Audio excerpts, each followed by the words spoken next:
இந்த நாளின் தலைப்பாக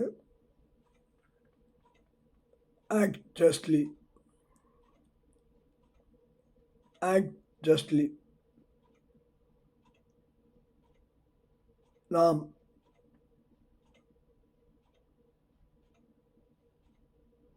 மிகவும் ஜாக்கிரதை உள்ளவர்களாய், மனத்தாண்மை உள்ளவர்களாய் நடந்து கொள்ள வேண்டும். Act justly. மீகாவின் புஸ்தகத்திலே 6ஆம் அதிகாரம் 8ஆம் வசனம் சொல்கிறது, மனுஷனே நன்மை என்னதென்று அவர் உனக்கு அறிவித்திருக்கிறார்.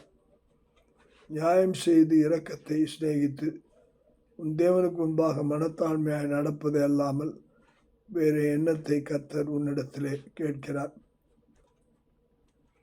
தேவன் நம்மிடத்திலே கேட்கும்படியான ஒரு காரியம்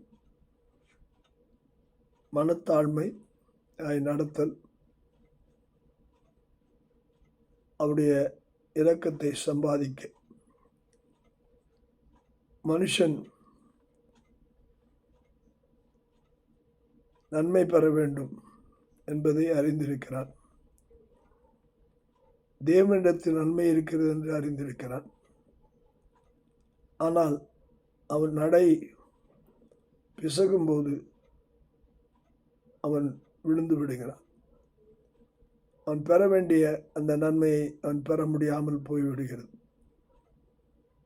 இந்த காரியத்திலே நாம் நம்முடைய வாழ்க்கையிலே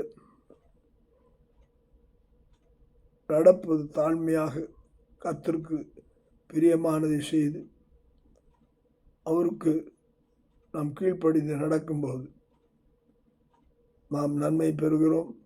அவரே அல்லாமல் நமக்கு வேறு இடமில்லை.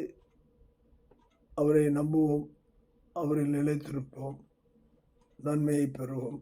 கர்த்தர் ஆசீர்வதிப்பார்.